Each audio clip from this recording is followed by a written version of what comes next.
Welcome to Hidden Treasures, where we tell stories of lost treasures, lost mines, stories that I find interesting, and hopefully you do too. Today we're telling a story of lost silver, lost gold, and the origin of the name Death Valley.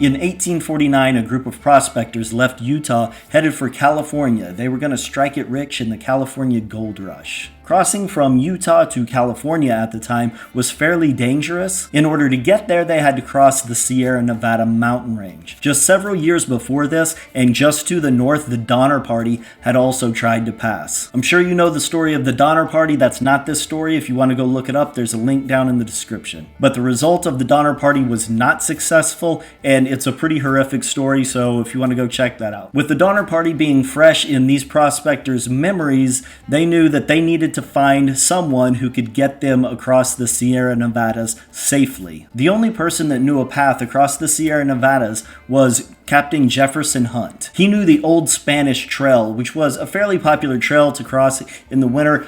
He was the only one in their party that knew it, so everybody had to follow him. This route was a little bit longer as it went down to the south, but as long as it kept them safe, then that's what they were willing to do. However, a little ways into the trip, a few of the groups decided that they wanted to take a different path. One night at a camp, a man had approached them and told them that if they went down to the south, they would get into the desert and they would be able to cross there. This route would be 500 fewer miles and would take 20 days less time. Captain Hunt also knew about this route but was not taking anyone there. He was adamant, do not take this route. He told them that taking this route would almost certainly be a death sentence and that they should not do it. But knocking 500 miles in 20 days off of the travel time was just too enticing for some of the groups. So the group split and some members went to travel through the desert. These groups became known as the Lost 49ers, as they would become lost in the desert. Two of the men that were named Bennett and Manley, and they'll come up later on in the story. So not too long into their trip, again, they disagreed on the route that they should be taking. Several members wanted to head up through the Panamint Mountains, and some wanted to head down through the valley. One of the parties that was headed up through the Panamint Mountain Range was the Jim Martin Party. Legend has it, as the Martin Party was headed through the Panamint Mountains, one of the members was walking along an outcrop with his gun. He banged his gun on a rock as he was trying to get through,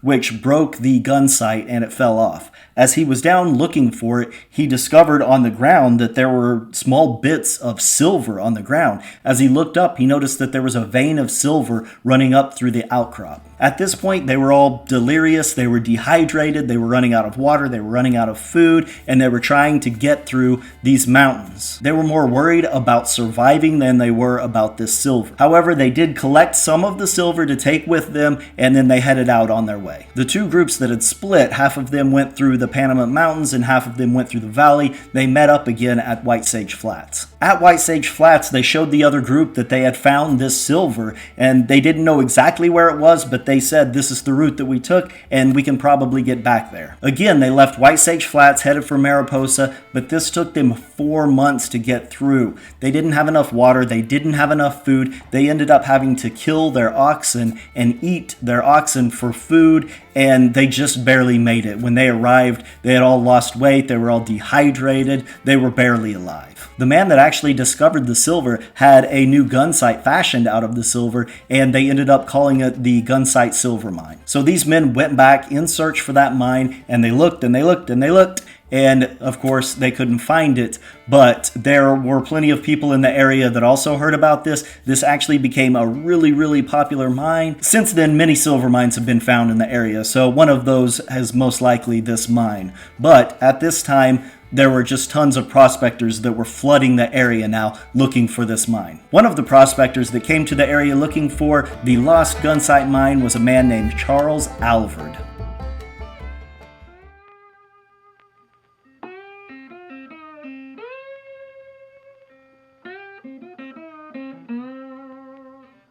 A mere 10 years after the gunsight mine was discovered and then lost, a posh New York man named Charles Alvard heard the story. Armed with an education in horticulture and a book on geology, Alvard headed to Death Valley to find that silver. To be fair, Charles Alvard was a very capable and intelligent man. He was very entertaining. He was very well liked from the people that knew him, but he wasn't exactly the type of person that you would expect to survive long periods alone in a place like Death Valley. Nevertheless, in 1860, Alvard, along with the Isabel Bennett group, traveled into Death Valley to find the gunsight mine. Isabel Bennett had actually been one of the Lost 49ers from 10 years earlier and had been exploring the area. He actually knew the area fairly well at this point. Relatively quickly, near Anvil Springs, they actually found silver. Or they found something that they thought was silver. As the group was mining what they thought was this very large silver lode,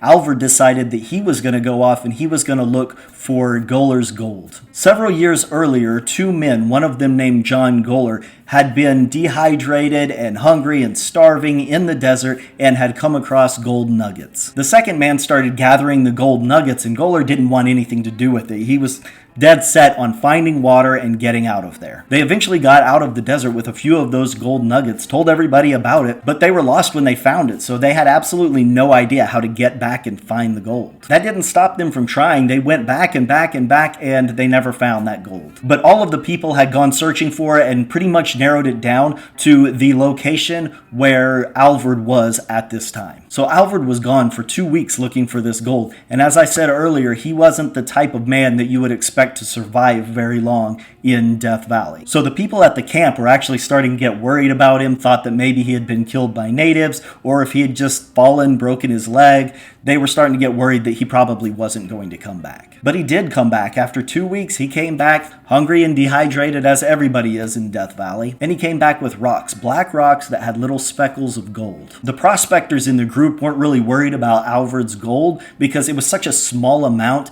and what they thought is that they were gathering all of this silver that was going to be worth way, way, way more than this small amount of gold that Alvard had found. So they didn't really want to spend all of their resources trying to dig up a little bit of gold when they had all of this silver that was going to be worth a lot more, so they could carry all of the silver on the wagons and get out of there, and they weren't really worried about the gold. So they loaded up all of the silver. Alvard took his 2 rocks of gold, and they headed to Los Angeles. When they got to Los Angeles, they found out that the loads and loads of silver that they had was actually lead. They had made a major mistake when they were at their camp. They built their own furnace to melt out the metal, but the furnace didn't get hot enough, so nothing melted. So they just assumed that it was silver. Alvard actually had his rocks sent up to San Francisco, where they were assayed, and found out that his rocks actually contained a lot more gold than expected, and they were worth a lot. Privately, Alvard told his friends Stockton and Bennett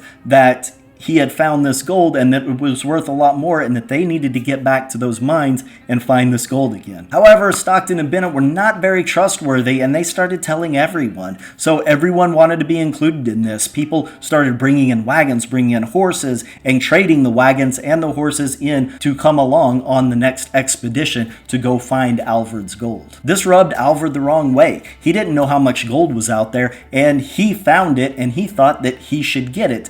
And if anybody was going to come, it was going to be people that he decided. But Stockton and Bennett had kind of taken over and gathered this large group of people, and now, not knowing how much gold they were actually going to get, he knew that he was going to have to split it with all of these people. So Alvard wasn't very happy about this. When they reached the location around the area where Alvard had found his gold, they sent Alvard out to go find the gold. They knew that it would take a little while, but it actually took a long time. Weeks went by while Alvard was out searching for this gold, and they started to suspect that Alvard was holding out on him. The people in the group knew that Alvard was not happy about all of these people being there and that he was going to have to split his gold with everyone, so they started to suspect that Alvard was intentionally not finding the gold. So the prospectors kind of split into a couple groups where people wanted Alvard dead because he was holding out on him, but other people were defending him. So they ended up just kind of gathering up and deciding after about 2 months of being out there searching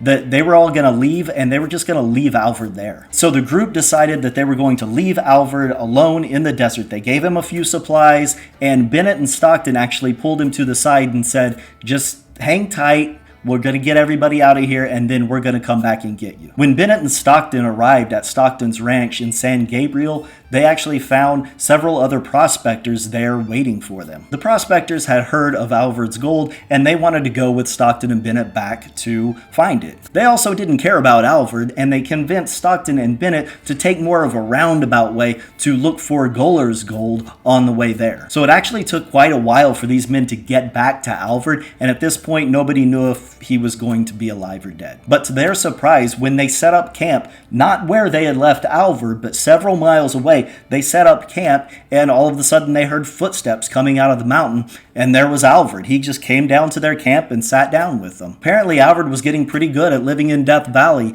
He was in pretty good shape, and apparently he had actually been tracking these men. So these prospectors kept searching for Alvard's gold. They didn't find anything this trip, so they went back, they came back again, they left Alvard again, and he was there for a while by himself again, and they just kept going back and forth, and they didn't find anything. So in the summer of 1861, they were out on one of these trips, and Alvard decided to go coal mining with a man named Jackson. Just a little while after Alvard left with this man named Jackson, a second man was seen riding Alvard's horse and carrying Alvard's rifle. After some questioning by prospectors who knew Alvard, this man revealed that he had purchased the horse and the rifle from a man named Jackson. A short search of the area revealed the body of Charles Alvard. It was very clear that he had been shot in the head by a shotgun, and that most likely this man Jackson knew who Alvard was, tried to get Alvard to show him where his gold stash was, which Alvard didn't know,